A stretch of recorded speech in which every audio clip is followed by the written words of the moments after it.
বিপ্লবী সরকার গঠন না করে ভুল হয়েছে, সেই ভুল এখনই সংশোধন করে ডক্টর ইউনূসকে রাষ্ট্রপতি ও সরকার প্রধানের দায়িত্ব নেওয়া উচিত বলে মন্তব্য করেছেন আমার দেশ পত্রিকার সম্পাদক মাহমুদুর রহমান।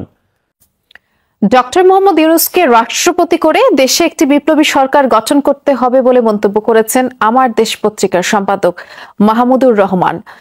আপনি তো এই সংবিধানের অধীনে শপথ নিয়েছেন, এই সংবিধানকে রক্ষা করার জন্য শপথ নিয়েছেন, আপনি এই রাষ্ট্রপতি সংবিধানের নির্বাচিত রাষ্ট্রপতির হাতে শপথ নিয়েছেন, তাহলে আপনার সাহস থাকলে বিপ্লবী সরকার করলেন না কেন? আপনার যদি এত সাহস সংবিধান ছুঁড়ে ফেলে দিবেন, আপনি বিপ্লবী সরকার করলেন না কেন?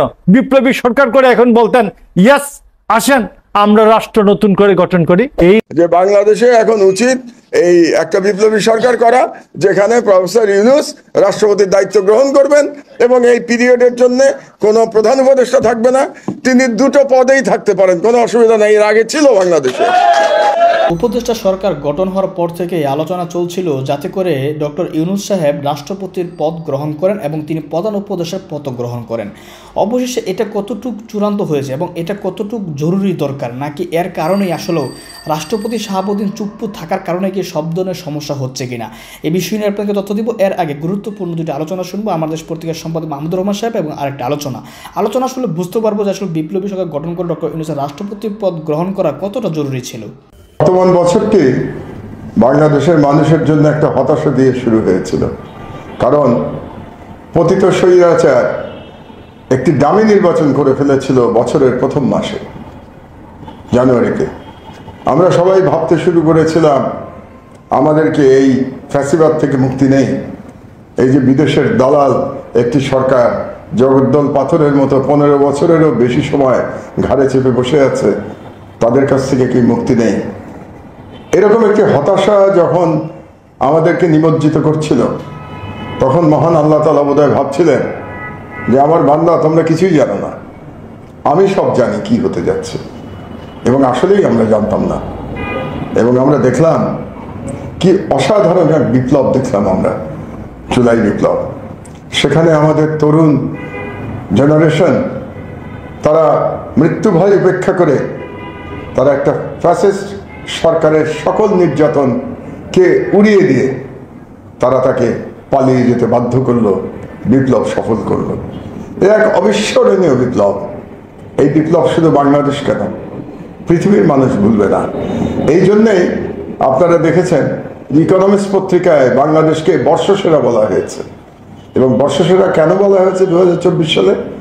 কারণ আমাদের বাচ্চারা একটি মহান বিপ্লব সম্পাদন করতে পেরেছে সম্পূর্ণ মনের জোরে এবং দেশপ্রেমে বলিয়ান হয়ে।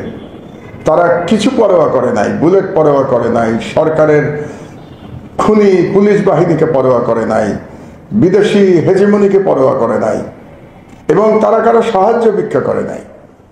একমাত্র আল্লাহর দিকে তাকিয়ে তারা অকাতরে জীবন দিয়েছে, আহত হয়েছে এবং বাংলাদেশকে ফ্যাসিবাদ মুক্ত করেছে, বাংলাদেশের সার্বভৌমত্ব আবার ফিরিয়ে এনেছে। এটাই আমাদের স্বপ্ন ছিল। এবং আজ আমি যে আপনাদের সামনে বসে কথা বলতে পারছি, সেটাও কিন্তু পারছি এই ছেলে মেয়েদের জীবন দানের মধ্য দিয়ে, এই ছেলে মেয়েদের মহান বিপ্লবের মধ্য দিয়ে। আজ যে আমার দেশ পুনঃপ্রকাশিত হয়েছে, তার পেছনেও তাদের অবদান সবচেয়ে বেশি। কারণ তারা যদি সরকার পরিবর্তন না করতে পারত, বিপ্লব না করতে পারত, যদি শেখ হাসিনার মতো এক দুর্বৃত্ত এক ফ্যাসিস্ট শাসককে দেশ থেকে পালাতে বাধ্য করতে না পারত, তাহলে আমরাও আজকে আমার দেশ নিয়ে আপনাদের কাছে আসতে পারতাম না। তবে এটাও ঠিক, আমার সহকর্মীরা সবাই অসাধ্য সাধন করেছে। আমি তুরস্ক থেকে যখন আসি সেপ্টেম্বর মাসের 28 তারিখে, তারপরে 5 দিনের জন্য জেলে গেলাম, জেল থেকে বেরোলাম, করতে করতে অক্টোবর মাসের প্রথম সপ্তাহ পেরিয়ে গেল। তারপরে আমরা পত্রিকা করব এই সিদ্ধান্ত নিয়ে আমরা কাজে হাত দিলাম, এবং 2.5 মাসের মধ্যে আমরা শূন্য থেকে যাত্রা করে একটি জাতীয় পত্রিকা আপনাদেরকে দিতে পেরেছি। এটা সম্ভব হয়েছে আমার সহকর্মীদের একনিষ্ঠ পরিশ্রমের ফলে, সম্ভব হয়েছে তাদের মধ্যকার একতার কারণে, তাদের যে প্রফেশনের প্রতি তাদের যে ভালোবাসা, তাদের যে একাগ্রতা, এর কারণে এটা সম্ভব হয়েছে। আজকে 10ম দিনের পত্রিকা আপনাদেরকে দিতে পেরেছি আমরা। আপনারা অনেকেই হয়তো আমার এই বক্তব্য যখন দেখছেন তার আগে আপনাদের 10ম দিনের পত্রিকা পড়া হয়ে গেছে। এবং এই 10 দিনে আমরা কি দিয়েছি, এই 10 দিনে যে সমস্ত সংবাদ আমরা দিয়েছি আপনাদেরকে, এই সংবাদগুলো কিন্তু অন্য কোনো পত্রিকা দিতে পারে নাই, কিংবা তাদের দেওয়ার ইচ্ছে ছিল না। আমরা আপনাদেরকে জানিয়েছি যে শেখ হাসিনা কেমন করে মোদি এবং তার যে সিকিউরিটি চিফ অজিত দোভালের সাথে আলোচনা ক্রমে কিভাবে শেখ হাসিনাকে বাংলাদেশ থেকে উড়িয়ে নিয়ে গেছে। এবং আগে যে সমস্ত কাহিনী আপনারা পত্রিকাতে পড়েছিলেন সেগুলো যে সত্য ছিল না, সেটা আমার দেশ প্রমাণ করেছে। এবং আমার দেশ সব তথ্য নিয়ে বলেছে যে শেখ হাসিনা শেষ 3 দিনে, মানে 3, 4, 5, এই 3 দিন কার কার সাথে কথা বলেছেন, কেমন করে তিনি দেশের সম্পদ নিয়ে সম্ভবত পালিয়েছেন। কারণ তার সঙ্গে যে 14টি সুটকেস ছিল, সেই সুটকেসের মধ্যে কি ছিল তা আমরা কিন্তু জানি না। এটা হয়তো আমরা একদিন জানবো যে সেটা কি নিয়ে গেছেন। এবং তিনি তার যে প্রধান খুনি ছিল, যে তার নির্দেশে সব গুম এবং হত্যা করে বেড়াতো, এক্সট্রাজুডিশিয়াল কিলিংস, সেই তারেক সিদ্দিকীকেও তার সঙ্গে নিয়ে গেছেন। এই সবগুলো কিন্তু আমার দেশ প্রকাশ করেছে। আমার দেশ প্রকাশ করেছে যে জাহাজবাড়িতে জঙ্গি, ইসলামী জঙ্গি নাম দিয়ে কেমন করে 9 জন দরিদ্র পরিবারের সন্তানকে হত্যা করা হয়েছে, নির্মমভাবে হত্যা করা হয়েছে, এবং হত্যা করে কল্পকাহিনী সাজানো হয়েছে জঙ্গি দমনের। আমরা আপনাদেরকে জানিয়েছি যে ফ্যাসিস্ট শাসন আমলে কি ধরনের জাল পরিসংখ্যান ব্যবহার করা হয়েছে। এই সমস্ত বানোয়াট পরিসংখ্যান দিয়ে বিশ্বব্যাংক, ওয়ার্ল্ড ব্যাংক, বিশ্বব্যাংক, তারপরে এডিবি এবং অন্যান্য আন্তর্জাতিক সংস্থাকেও বোকা বানানো হয়েছে। তাদের কাছ থেকে বিলিয়ন বিলিয়ন ডলার ঋণ নেওয়া হয়েছে এইসব পরিসংখ্যান দিয়ে, এবং এই বিলিয়ন বিলিয়ন ডলার পাচার করে দেওয়া হয়েছে। এখন এই দেনা সর্বতভাবে পড়েছে বাংলাদেশের জনসাধারণের কাঁধে। এবং এটা বিশ্বব্যাংক, তারপরে এডিবি, এদেরও ব্যর্থতা যে তারা কখনো এই পরিসংখ্যানগুলোকে চ্যালেঞ্জ করে নাই। কেন করে নাই সেটা তারাই বলতে পারবে। এগুলোও কিন্তু আপনাদেরকে আমরা জানিয়েছি এই 10 দিনের মধ্যে। এবং অন্যান্য সংবাদও আপনাদেরকে দিয়েছি। যেমন ধরুন আজকে যে সংবাদ আপনি লিড নিউজে পড়েছেন, সেটা হলো যে আপনাদের মনে আছে 2016 সালে যে হোলি আর্টিজান ম্যাসাকার হয়েছিল, সেই ম্যাসাকারের পুরো কাহিনী কিন্তু এখনো জনগণ জানেন না। সেই কাহিনীর মাত্র একটি অংশ আজকে আমরা আপনাদেরকে জানাতে পেরেছি। সেই অংশটা হলো কি, যে যারা এখন সেই ম্যাসাকারে অপরাধী হয়ে জেলে আছেন, যাদেরকে আমৃত্যু কারাদণ্ড দেওয়া হয়েছে, তাদের কাছ থেকে যে স্বীকারোক্তি আদায় করা হয়েছিল, সেটা আদায় করা হয়েছে তাদের উপরে নির্মম নির্যাতন করে, হেফাজতে নির্যাতন করে, এবং এমনকি তাদের পরিবারকেও নির্যাতন করা হয়েছে। এবং বলা হয়েছে তাদের নারীদের উপরে অত্যাচার করা হবে। এই অত্যাচারে ভয় দেখিয়ে তাদের কাছ থেকে স্বীকারোক্তি আদায় করা হয়েছে, এবং এই সমস্ত স্বীকারোক্তি দিয়েই তাদেরকে সাজা দেওয়া হয়েছে। তারা ইতোমধ্যে গুম কমিশনের কাছে তাদের কথা বলেছে, এবং এই সবই আমরা আপনাদেরকে আজকের পত্রিকায় আমরা জানিয়েছি। এবং আমরা চেষ্টা করব ইনশাআল্লাহ আগামী মাস, 1 মাসের মধ্যে এই হোলি আর্টিজান ম্যাসাকারের ভিতরের কাহিনী বার করবার জন্য। এটা খুবই কঠিন কাজ, তবুও আমরা চেষ্টা করছি, আমাদের সাংবাদিকরা চেষ্টা করছে যে যাতে করে জানা যায় যে আসলে কারা সেই নির্মম হত্যাকাণ্ড করেছিল, সেই দিন কি উদ্দেশ্যে করেছিল, বিদেশি নাগরিকদের কেন হত্যা করা হয়েছিল, বাংলাদেশি জিম্মিদের কেন হত্যা করা হয়েছিল।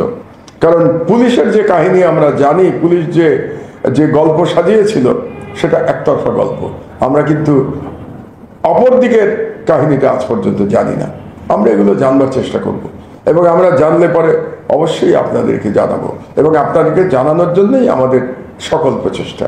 এবং আমি আশা করি গত 10 দিনে আপনারা সংবাদে বৈচিত্র্য দেখতে পেয়েছেন, তবে এখনো আমরা সন্তুষ্ট নই। আমাদের পত্রিকার মান অনেক ভালো করতে হবে। তবে একটি কথা আপনাদেরকে বলে রাখি, আমার দেশ একটি সিরিয়াস পলিটিক্যাল পত্রিকা। এখানে কিন্তু বিনোদন যদি খুঁজতে আসেন তাহলে ভুল করবেন। এটা বিনোদনের পত্রিকা না। এটাতে আমরা দেশ বিদেশের রাজনীতি নিয়ে খবর দেওয়াতেই আমাদের প্রধান লক্ষ্য, এবং এই খবরগুলোই আমরা দেওয়ার চেষ্টা করি।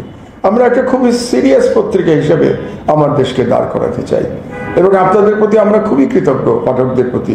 তারা 10 দিনে প্রচুর আগ্রহ দেখিয়েছেন, তারা প্রচুর পত্রিকা কিনছেন, এবং অনেকেই আমাকে ফোন করে জানিয়েছেন, আমার অফিসে এসে জানিয়েছেন যে তারা পত্রিকা পাচ্ছেন না।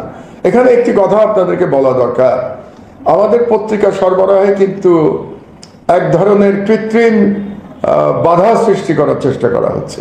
যেমন ধরুন, আমার এক খুব ঘনিষ্ঠ বন্ধু, একজন খুব সিনিয়র মানুষ, একসময় মন্ত্রী ছিলেন, তিনি আমাকে বললেন যে তিনি আমার দেশ নিচ্ছেন প্রথম দিন থেকে, কিন্তু হঠাৎ করে 2 দিন ধরে তাকে নাকি আমার দেশ না দিয়ে অন্য পত্রিকা দেওয়া হয়েছে। তারপরে তিনি হকারকে বলেছেন যে অন্য পত্রিকা কেন দেওয়া হচ্ছে, তখন সেই হকার জানিয়েছে তারা পত্রিকা পাচ্ছে না। কথাটা একেবারেই মিথ্যা, পত্রিকা কিন্তু আমরা দিচ্ছি। তারপরে আমার সেই বন্ধু যখন সেই হকারকে বলল যে আপনি যদি আমাকে আমার দেশ না দেন তাহলে অন্য পত্রিকা দেওয়ার দরকার নাই, এটা বলার পর থেকে আবার সেই হকার পুরনো পত্রিকা দেওয়া শুরু করেছে। এবং আরেকটি কথা সেই বন্ধু বলল, তিনি গুলশানে থাকেন, যে তিনি 11টার সময় যখন পত্রিকা পেলেন না, 11টার সময় তিনি পত্রিকা কিনতে গিয়ে পত্রিকার দোকানে পান নাই, আমার দেশ ছিল না। কাজে এটা আমার কাছে খুব আশ্চর্য লাগছে, কারণ আমরা প্রচুর পরিমাণে পত্রিকা দিচ্ছি, সেই পত্রিকা দেওয়ার পরেও কেন পাঠকরা তাদের চাহিদা মতো পত্রিকা পাচ্ছেন না, এটা একটা বড় রহস্য। আমি শুনতে পেয়েছি যে এখানে কিছু কৃত্রিম বাধা দেওয়া হচ্ছে যাতে আমার দেশ পত্রিকা পাঠকদের কাছে পৌঁছাতে না পারে। কাজেই আমি পাঠকদের অনুরোধ করব, আমার বন্ধু যেমন করে তার হকারকে বলেছে যে আমার দেশ না দিলে আপনার আর আমাকে পত্রিকা দেওয়ার প্রয়োজন নেই, এরকম যদি আপনারাও চাপ সৃষ্টি করেন হকারের উপরে, তাহলে আমার মনে হয় আপনারা পত্রিকা পেয়ে যাবেন প্রতিদিন। কাজে এই অনুরোধটুকু আপনাদের কাছে আমি করব যে আপনারা পত্রিকা পড়ুন, হকারকে বলুন আপনাদেরকে নিয়মিতভাবে পত্রিকা দেওয়ার জন্য, এবং আমাদেরকে সর্বতভাবে আপনারা সাজেস্ট করুন যে কিভাবে আমরা পত্রিকার মান আরো উন্নত করতে পারি। আরেকটি বিষয় বলে রাখি, আপনাদেরকে অসংখ্য ধন্যবাদ যে আপনারা আমাদের ইউটিউব চ্যানেল খুব পছন্দ করেছেন, ইউটিউব চ্যানেলের সংবাদ পরিবেশন আপনারা প্রশংসা করছেন। সেই জন্য আপনাদের কাছে অনুরোধ করব যে আপনারা এই ইউটিউব চ্যানেলে আপনারা বেশি বেশি করে সাবস্ক্রাইবার হন, সবাইকে বলুন, বন্ধু বান্ধবদের বলুন, এবং আমাদের যে অফিসিয়াল ফেসবুক পেজ আছে সেখানে আপনারা ফলোয়ার হন, এবং আপনারা আমাদেরকে সহযোগিতা করুন যাতে আমরা যে মিশন নিয়ে এবার যাত্রা শুরু করেছি, যে বাংলাদেশের স্বাধীনতা সার্বভৌমত্ব রক্ষা করবার জন্যে আমাদের যে সংবাদ মাধ্যমের যে ভূমিকা থাকা উচিত সেটা আমরা সর্বতোভাবে পালন করব। আপনাদের সমর্থন পেলে আমরা এই কাজে আরো উৎসাহ পাব। আমার বক্তব্য আমি দীর্ঘায়িত করব না। 10 দিনে আমরা সবে যাত্রা শুরু করেছি। আপনারা অনেকে হয়তো জানেন যে পত্রিকা শুরুর 2 দিন আগে আমি যে সংবাদ সম্মেলন করেছিলাম সেখানে বলেছিলাম যে মাসখানেক আমাদেরকে সময় দিতে হবে, আমাদের ভুলভ্রান্তি হবে, সেই ভুলভ্রান্তি আমরা শুধরে নেওয়ার চেষ্টা করব। তো আপনাদেরকে আবারও বলি, সেই 1 মাসের মাত্র 10 দিন অতিবাহিত হয়েছে, কাজে আরো 20 দিন আপনারা একটু আমাদের সঙ্গে থাকুন, আমাদের ভুলভ্রান্তিকে আপনারা ক্ষমা করবেন। আমরা আশা করি যে আপনাদের যে প্রত্যাশা সেটা আমরা পূরণ করতে সক্ষম হব, এবং নববর্ষের শুভেচ্ছা জানাচ্ছি আমি সবাইকে।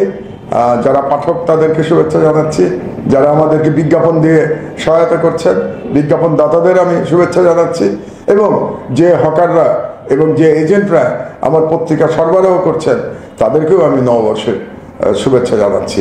আর আমরা আশা করব যে এই বছর 2025 সাল আমাদের ইনশাআল্লাহ আমাদের গণতন্ত্রে অভিযাত্রার বছর হবে, এবং সেই গণতন্ত্রের অভিযাত্রার বছরে আমরা আপনাদের পাশে থেকে 4th স্টেটের যে ভূমিকা, 4র্থ স্তম্ভের যে ভূমিকা, সেই ভূমিকাটি পালন করে যাব। আপনারা সুশীলরা এসে সরকার ছিনতাই করে নিয়ে গিয়েছে, তাই মানে বিপ্লবটা ছিনতাই হয়ে গিয়েছে, বিপ্লব আর বিপ্লবীদের হাতে নাই। জি ধন্যবাদ। হাদি চমৎকার বললেন, কিন্তু হাদির কথা থেকে আমার মনে যে শঙ্কাটি সৃষ্টি হলো যে বিপ্লব কি তাহলে ছিনতাই হয়ে গিয়েছে কিনা। কারণ বিপ্লবে ওনারা নেতৃত্ব দিলেন, ছাত্ররা নেতৃত্ব দিলেন, দেওয়ার পরে উনি এই সরকারের যে প্রধান উনি বলতেছে এই ছাত্ররা আমাকে ক্ষমতায় বসিয়েছে, উনি বলছেন এটা ছাত্রদের সরকার না, ছাত্র জনতার সরকার। তাহলে এটা যদি ছাত্রদের সরকার না হয়, উনাদের সরকার না হয়, উনাদের সরকারের 3 জন উপদেষ্টা গেছে উনাদের পক্ষ থেকে, ছাত্রদের পক্ষ থেকে। এখানে কি গার্মেন্টস শ্রমিক আছে 3 জন, কৃষক আছে 3 জন, প্রাইভেট বিশ্ববিদ্যালয়ের একটা বড় পার্টিসিপেশন ছিল, তাদের কি 3 জন প্রতিনিধি আছে? এটাকে আমরা কিভাবে জনতার সরকার বলবো? এখানে তো এই জায়গায় তো যদি ছাত্রদের সরকার নাই হতো তাহলে তো এই জায়গাটায় সবার প্রতিনিধিত্ব থাকতো, সবার প্রতিনিধিত্ব নাই। আমরা একটা সুশীল, উনি বলেছেন যে একটা সুশীল সরকার হয়েছে, সেই সুশীল সরকারে একমাত্র এই আন্দোলনকারী ছাত্রদের প্রতিনিধি আছে। আবার উনি বললেন যে ডক্টর ইউনূস বলতে বুঝিয়েছেন যে এই ছাত্রদল আছে, ছাত্র শিবির আছে, কমির ছাত্ররা আছে, সবাই আছে। তাহলে সরকারের সবাইকেই নিতেন, কমির একজন প্রতিনিধি নিতেন, ছাত্র শিবিরের একজন প্রতিনিধি নিতেন, ছাত্র দলের একজন প্রতিনিধি নিতেন, নেন নাই তো, নিয়েছে বৈষম্য বিরোধী ছাত্র আন্দোলনের 3 জনকে। তাইলে পরে উনি যতই অস্বীকার করেন এটা ছাত্রদের সরকার না বা এই সরকারের উপর জনতার সরকার বা নিয়ন্ত্রণ নাই, এটা আমার মনে হয় ঠিক না। এটা বৈষম্য বিরোধী ছাত্রদেরই সরকার। সেই সরকারে কিছু সুশীল লোকজন নিয়ে তারা সরকার গঠন করেছেন এবং সরকার পরিচালনা করছেন। উনি যদি এটা অস্বীকার করেন তাহলে আমরা বলবো সুশীলরা এসে সরকার ছিনতাই করে নিয়ে গিয়েছে। তাই মানে বিপ্লবটা ছিনতাই হয়ে গিয়েছে, বিপ্লব আর বিপ্লবীদের হাতে নাই, এই অভ্যুত্থান আর অভ্যুত্থানকারীদের হাতে নাই। এইটা আমার কাছে মনে হয় যে এটা নিয়ে তাদের আর একটু সতর্ক থাকা উচিত, যে এইভাবে সরকারের দায়িত্ব অস্বীকার করা যাবে না। আর দ্বিতীয়ত আমি তো কিছু প্রশ্ন করেছিলাম, উনি সেগুলোর উত্তর দিয়েছে, ওইগুলো বিষয় নিয়ে আমি আর রিপিট করতে চাই না। আমি শুধু বলবো যে ধরেন বিএনপি যে অনির্বাচিত সরকারে আসতে চায়নি, তারা ভালো সিদ্ধান্ত নিয়েছে আমি মনে করি। সেই জাতীয় সরকারটা নির্বাচনের মাধ্যমে হলে সমস্যা কোথায়? আপনি যে জাতীয় সরকার এখন করতে চাচ্ছেন, আপনি বললেন যে জামাতের আমিরের কাছে গিয়েছেন, বিএনপির কাছে গিয়েছেন, ওইটা তো হবে। এখানে দুটো জিনিস পার্থক্য হলো, একটা হলো লেড বাই বিএনপি আর একটা লেড বাই নিউট্রাল গভর্নমেন্ট। না, লেড বাই নিউট্রাল গভর্নমেন্ট উনি যেটা বলছেন সব রাজনৈতিক দলকে নিয়ে একটা জাতীয় সরকার যেটা নির্বাচনের পরে হবে সেটা তো বলছে জনাব তারেক রহমান বলেছে সেটা বিএনপির নেতৃত্বেই হবে ব্যাপারটা, এরকম নির্বাচনের পর। যে আমরা যদি ক্ষমতায় যাই আমরা জাতীয় সরকারের মতো একটা সরকার করব আমরা যদি নির্বাচিত হই। নির্বাচন হলে সব পক্ষকে নিয়ে সরকার গঠন করা হবে। যদি বিএনপি কে মানুষ ভোট দেয়, মানে তারা যদি ভোট পেয়ে সরকার গঠন করার সুযোগ পায়, তাহলে জাতীয় সরকারের মতো একটা সরকার করবে, সবাইকে নিয়ে এবং সংখ্যাগরিষ্ঠ আসন পায়, সেটার ভাগ সবাইকে দিবে তিনি বলেছেন। আর জনাব শরীফ ওসমান হাদি যেটা বলতে যাচ্ছে যে যদি রাজি হয় তাহলে এখন করবে, সবাই থাকবে led by doctor Mohammad Yunus অথবা লেড বাই নিউট্রাল। বিএনপি যদি সংখ্যাগরিষ্ঠ আসন না পায় তাহলে সেই সংসদে বা সেই নির্বাচনে তো আর বিএনপির বক্তব্য থাকবে না, তখন সংখ্যাগরিষ্ঠ আসন যারা পাবে তাদের ভিত্তিতে সিদ্ধান্ত হবে। আর বিএনপি যদি সংখ্যাগরিষ্ঠ আসন পায় তাহলে বিএনপি বলেছে সবাইকে নিয়ে সরকার গঠন করবে। তো এইরকম যদি একটা জাতীয় সরকার নির্বাচনের মাধ্যমে করলে সমস্যাটা কোথায়? অনির্বাচিত সরকারকে দিয়ে যে জাতীয় সরকার চালাতে হবে, 3 বছর চালাতে হবে বা 2 বছর চালাতে হবে, সেই জায়গায় আমি সংকটের কোনো মানে আমি বুঝতেছি না আপনি অনির্বাচিত জাতীয় সরকার কেন। হাদি যেটা বলতে যাচ্ছে যে অন্ততপক্ষে ওই যে সংস্কারের যে বিষয়টা, সেই বিষয়টা যেন জাতীয় সরকারের মাধ্যমে করে আগামী 2-3 বছর হোয়াট এভার টাইম। কেন আমি কেন 3 বছর একটা অনির্বাচিত জাতীয় সরকারের অধীনে থাকবো? আমি তো ভোট দিতে চাই। সেটাই বলতে যাচ্ছে, এটাও কেন থাকবো কি থাকবো জনগণ চাই কিনা, এটাও একটা রেফারেন্ডামের মাধ্যমে উনি চ্যালেঞ্জ করছে যে রেফারেন্ডামের মাধ্যমে জনগণ যদি মনে করে যে না, আপনি যদি রেফারেন্ডামের মাধ্যমে জাতীয় নির্বাচনের পদ্ধতিতে যেতে চান তো জাতীয় নির্বাচন দেন, জাতীয় নির্বাচনে আপনারা জিতলে আপনাদের মতো দেশ চালাবেন। আপনি যদি ভোটই করতে পারেন,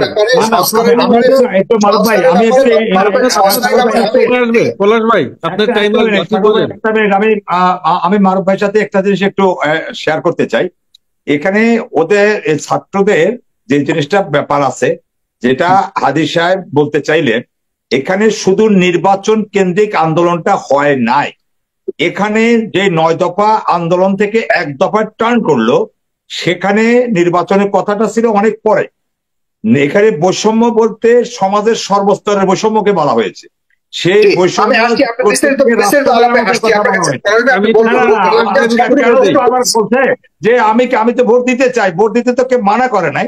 হাদি তো বললো যে এটা যেই মৌলিক দাবিটা আছে যে ফেসিবাদ হাসিনার বিচার করে 6 মাসের মধ্যে বিচার নিশ্চিত করে তারেক রহমান সাহেবকে 6 মাসের ভিতরে দেশে ফেরার চিন্তা করে না বিএনপি। এখনো বিএনপি ভোট দিয়ে কথা বলে। এটা তো আমারও প্রশ্ন, তারেক রহমান ছাড়া নাবিকবিহীন তরি চলবে কিভাবে? জি জি, না ঠিক আছে, সেটা আমি আসতেছি। পলাশচৌধুরী, আপনি বিস্তারিত চলে যাচ্ছেন, আমি আসতেছি। আমি সম্পূর্ণ প্রশ্ন জাস্ট করতে যাচ্ছিলাম যে দিয়ে নেই, তারপরে প্রশ্ন। জি বলেন। আপনি যেটা বললেন যে ভোট একমাত্র না, ধরেন পলিটিক্যাল প্র্যাকটিসে প্রত্যেকটা রাজনৈতিক দলেরই কিন্তু লক্ষ্য থাকে কি রাষ্ট্র ক্ষমতায় যাওয়া।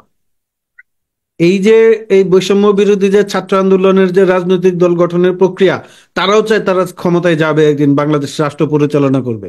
কেউ যদি বলে যে আমরা ক্ষমতার জন্য রাজনীতি করি না, টোটালি বোগাস, মিথ্যা কথা। সব রাজনৈতিক দলই ক্ষমতায় যাওয়ার জন্য রাজনীতি করে এবং সেটাই তাদের মূল লক্ষ্য হওয়া উচিত।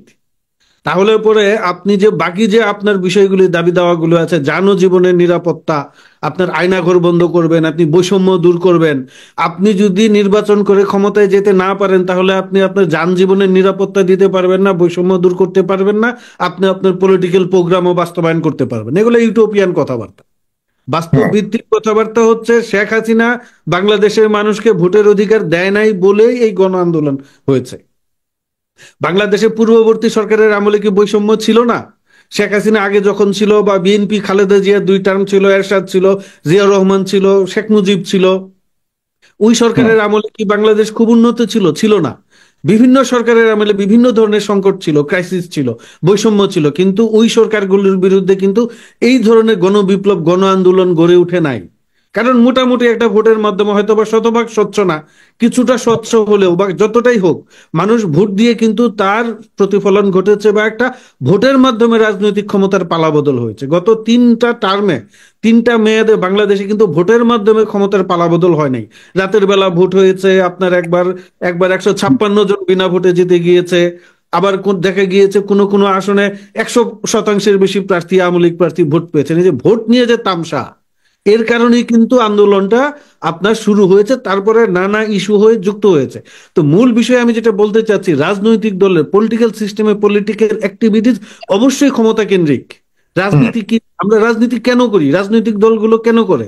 এই বৈষম্য বিরোধী ছাত্র আন্দোলন যদি তাদের ক্ষমতায় যাওয়ার ইচ্ছা না থাকতো, তারা তো আন্দোলন করে ঘরে ফিরে চলে যেত। তারা মনে করেছে যে না, আমরা একটা বিপ্লবে বা অভ্যুত্থানে নেতৃত্ব দিয়েছি, আমাদের কিছু অভিজ্ঞতা হয়েছে, আমাদের যোগ্যতা আছে, তো আমরা একটা রাজনৈতিক দল গঠন করি, সেই দল গঠন করে আমরা রাষ্ট্র পরিচালনায় অংশগ্রহণ করব। সেই জায়গা থেকে কেউ যদি বলে যে আমরা ভোটের জন্য রাজনীতি করি না, আমরা বলবো ইদার তারা মিসলিড অথবা তারা অন্যদেরকে ভুল বোঝানোর চেষ্টা করছে। যে এবার আপনি প্রশ্ন বলেন, কি প্রশ্ন করতে চাই? আমার প্রশ্নটা হলো এই যে তারা মনে করছে, হাদি সাহেব যেটা বললেন, যে তারা মনে করছে, ছাত্ররা মনে করছে যে কোনোভাবেই রাজনৈতিক দলের উপরে তারা আস্থা রাখতে পারছে না, যে রাজনৈতিক দল এসে সংস্কার করবে এবং বিশেষ করে বিচার কার্যগুলো করবে, এটা তারা বিশ্বাস রাখতে পারছে না। বিশেষ করে বিএনপির উপরে তারা আস্থা রাখতে পারছে না। আপনি মনে করেন যে বিএনপি আসলে একটা সাধারণ নির্বাচনের পর যদি ক্ষমতায় যায়, তাহলে এই ধরনের কাজগুলি তারা করতে পারবে? এই ধরনের নির্ভরতা কি তাদের উপরে করা যায়?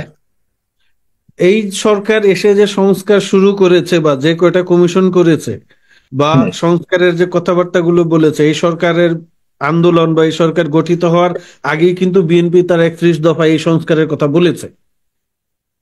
তো বিএনপির উপর আস্থা রাখা যায় না কি যায়, সেটা দেশের মানুষ দেখবে, ভোট দিবে। বিএনপি যদি আসে এবং বিএনপি যদি মানুষজনের কথা না শুনে, তাহলে আপনি আবার ভোটে তাকে পরিবর্তন করে দিবেন। আর বিএনপি যেন মানুষজনের কথাবার্তা শুনতে বাধ্য হয়, সেই সংস্কার করেন। ভবিষ্যতে যারা ক্ষমতায় আসবে, সময় লাগবে, সেই সময়টা সেই সংস্কারের জন্য তো আপনার একদম 3 বছর 4 বছর লাগবে এমন কোনো কথা নেই। 5 মাস সরকার পার হয়ে গিয়েছে। 5 মাসে সরকারের অর্জন কি, সরকার কাজটা করছে কি আপনি দেখান। উনি যে শহীদের কথা বললেন, জুলাই বিপ্লবের শহীদ হয়েছে, আহত হয়েছে, আমরা তো গণপুত্র পত্রিকায় করছি, আহতরা তো চিকিৎসা এই হাসপাতালে গিয়ে খালি আপনি দেখলেন, দেখে আহা উহা করলেন, ফটোশুট করলেন, তাইলে কি দায়িত্ব পালন হয়ে যায়? চিকিৎসার আমরা একজনের সাক্ষাৎকার নিতে গিয়েছিলাম, উনি বলেছেন যে উনার স্বামীর চিকিৎসা করতে করতে উনার অবস্থা কাহিল। এখন উনি ওই ভদ্র মহিলা জানালেন যে এখন উনি হাসপাতালে যে তার স্বামীকে দেখতে আসবেন সেই আর্থিক সঙ্গতিও তার নাই। এখন উনি এবং উনাকে কেন রাষ্ট্র আর্থিক সহায়তা করছে না? রাষ্ট্রের যদি কোনো আর্থিক সংকট থেকে তারা সারা দেশের মানুষকে আহ্বান করতে পারে যে ভাই আমার কাছে টাকা নাই, আপনারা সবাই মিলে আসেন, আমরা জুলাই ফাউন্ডেশনে দান করি, তারপরে আহতদের চিকিৎসা সেবা দেই। কালেকটিভ একটা এফোর্ট নেওয়া যেতে পারে। কই চিকিৎসার জন্য লোকজন হাসপাতালে ঘুরছে ফিরছে। এটা যেটা সরকার এবং ছাত্রদের সমন্বয়ের মধ্যেও অনেক ব্যর্থতা আছে। তারা যে পারবে, তারা হচ্ছে, আমি বলি এই সরকারের কথা যদি আমরা মুখটা থেকে বলি, আমি শেষ করছি, এই সরকারের গত 5 মাসে আমরা কোনো উল্লেখযোগ্য কোনো তাদের অবদান দেখি নাই। এই যখন বিষয়গুলো নিয়ে যখন কথাবার্তা হচ্ছে তখনই তারা নির্বাচন সংস্কার হাবিজাবি বলে দীর্ঘায়িত করার চেষ্টা করছে। আর আমি আরেকটা কথা বলবো যে পলাশ ভাই অথবা হাদি কেউ একজন বলেছেন যে এই সংবিধানের অধীনে যদি আমরা বিপ্লব করেছি, আসলে বিপ্লব তো কোনো সংবিধান মেনে হয় না। কিন্তু এই শুধু এই কথাটা উনারাই না, সম্ভবত আমি আরো 2-1 জায়গায় বলেছি, উনারা বলছেন এই সংবিধান যদি টিকে থাকে এই সংবিধানের আলোকে এই বিপ্লবীদের ফাঁসি হতে পারে। এটা আসলে অ্যানার্কিস্টদের কথাবার্তা। অ্যানার্কিস্টরা নানা ধরনের ঝামেলা বা সংকট তৈরি করার চেষ্টা করে এই দেশের ভিতরে। তাদের মুখে আমি এই ধরনের কথাবার্তা শুনেছি। শুনেন, 90-এর গণ অভ্যুত্থান যে হয়েছিল, গণ আন্দোলন হয়েছিল, সেটাও সংবিধান মেনে হয় নাই। কিন্তু ভাই একটা অস্বাভাবিক প্রশ্ন, অসাংবিধানিক ভাবে আসলে 15 সংশোধনীতে, হ্যাঁ মানে যেটাতে হাসিনা যেটা বলছে যে যেটা ইয়ে করছে সংবিধানে যে অসাংবিধানিক ভাবে ক্ষমতায় আসলে কি হবে, ওটা ওখানে পড়লেই বোঝা যায়। ছিল না, আপনার টার্ম আসবে তখন বললেন, হ্যাঁ ধারাটা ছিল না। হ্যাঁ ধন্যবাদ। এখন ওইটা হচ্ছে যে 90-এর মানে এত লম্বা সময় তো মানে কঠিন সময়, আজকে তো দীর্ঘ আলোচনা হচ্ছে। এখন আপনাকে তো সাগর ভাই পরে দিয়েছে, আমার কি দোষ? আমার আগে দিলে আমি বসে বসে শুনতাম। আপনি ঠিক আছে। গণ আন্দোলনের পরে যে সরকার গঠিত হয়েছে তারা কিন্তু 90-এর গণ আন্দোলনকারীদেরকে বিচার বা ফাঁসি দেয় নাই। তো এই যে এই সংবিধান টিকে থাকলে এই সংবিধানের আলোকে যে বিপ্লবীদের ফাঁসি দিবে বা অভ্যুত্থানকারীদের ফাঁসি দিবে, এটা অ্যানার্কিস্টদের কথাবার্তা, অ্যানার্কিজম একটা সৃষ্টি করা হচ্ছে। আমি মনে করি যে এইটা বাংলাদেশে এই মুহূর্তে এখন যেটা করা উচিত, নির্বাচন কবে হবে, আপনার সংস্কার কবে হবে, সংস্কার কত ধাপে হবে, আপনি কিভাবে সংস্কার করতে চান, এইগুলার একটা রোডম্যাপ ঘোষণা করা। তো ইতিমধ্যেই আমি দেখেছি যে প্রধান উপদেষ্টা বলেছেন যে আগামী বছরের ডিসেম্বর বা 2024-এর জানুয়ারিতে নির্বাচন হতে পারে।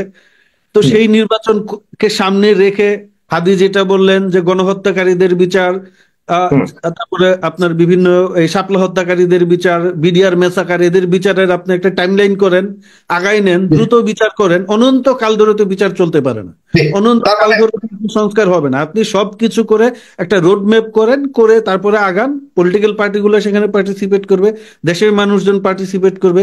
আপনি তো অন্ধকারে দৌড়াতে পারেন না সংস্কার।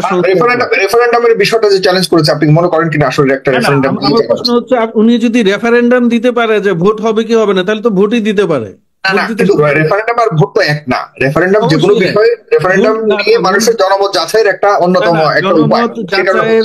জনমত বিতর্কটা হচ্ছে না, আপনি জনমত যাচাইয়ের জন্য গণভোটে যাবেন কেন? আপনি নির্বাচন দিয়ে দেন। নির্বাচনে যদি ওনারা যদি গণভোটে জিতে যে আমরা এখন নির্বাচন চাই না, তাহলে নির্বাচনেও তো ওনারাই জিতবে। নির্বাচনের জন্য নির্বাচনের মাধ্যমে নির্বাচন, আপনি গণভোট কি করবেন? সংস্কার না নির্বাচন আগে, তাই তো? ধরে নিলাম সংস্কারের পক্ষে বেশি ভোট আসবে, আমি ওনার পক্ষেই ভোট দিলাম, তাহলে নির্বাচন দিলে তো ওনারাই জিতবেন। তো ওনারা জিতে এসে সংস্কার করুক, সমস্যা কি? আচ্ছা ঠিক আছে, আমার কাছে মনে হচ্ছে যে এইখানে বাংলাদেশের এখন যে অবস্থায় এসে উপনীত হয়েছে, আমাদের কমন প্রতিপক্ষ বা এনিমি হচ্ছে আওয়ামী লীগ। বিপ্লবের প্রতিপক্ষ ছিল। বিপ্লব পরবর্তী সময়ে তারা বিভ্রান্ত হয়ে বা অ্যানার্কিস্টদের খপ্পরে পড়ে তারা প্রতিপক্ষ নির্ধারণ করেছে বিএনপিকে, সবার বিরোধিতা বিএনপি। আচ্ছা, এই জায়গাটায় প্রিয় দর্শক আমি মনে করি না যে আপনাদের খুব একটা সুবিধা হবে। এখন হয়েছে কি, আমি ফ্র্যাঙ্কলি বলি সাগর ভাই, এই টক শোতে কেন চুপ্পুকে সরানো যায় না এটা হাদিও জানে, আমিও জানি, পাবলিকলি বলা যাবে না। দর্শক, আলোচনাগুলো শুনেছেন, শুনে বুঝতে পেরেছেন যে আসলে কতটা জরুরি ছিল এবং করার প্রয়োজন ছিল যে ডক্টর ইউনূস রাষ্ট্রপতির পদ গ্রহণ করার এবং জেনারেল ওয়াকারকে বাদ দিয়ে দেওয়া। জেনারেল ওয়াকার সহ আরও যে সমস্ত সেনাবাহিনীর সদস্য আছেন, মেজর জেনারেলরা, তাদেরকেও পদচ্যুত করা, কারণ তারা তো হাসিনার নিয়ন্ত্রণাধীন। আজকে এই কারণেই কিন্তু এই সমস্যাগুলো হচ্ছে, যার কারণে সেনাবাহিনী নিয়ে আলোচনা হচ্ছে, সেনাপ্রধান নাকি অনেক কিছু করার চেষ্টা করছেন। সাংবাদিক ইলিয়াস আজকে একটা পোস্ট করেছেন সেনাপ্রধানকে নিয়ে, তার মানে কিছু একটা ভিতরে ভিতরে সেনাপ্রধানও করছেন। যদিও আমরা দেখতেছি সেনাবাহিনী মানে প্রকাশ্যে আমাদেরকে খুব ভালোবাসে বা গণ অভ্যুত্থানে খুব ভূমিকা রেখেছে, কিন্তু বাস্তবিক পক্ষে সবাই হাসিনার দালাল, এটা মনে রাখা উচিত ছিল ডক্টর ইউনূস সাহেবের। এই জন্য হয়তো ডক্টর ইউনূস আরও সামনে বিপদে পড়তে পারেন। এজন্য উচিত হবে আসলে নির্বাচন দিয়ে নেমে যাওয়া।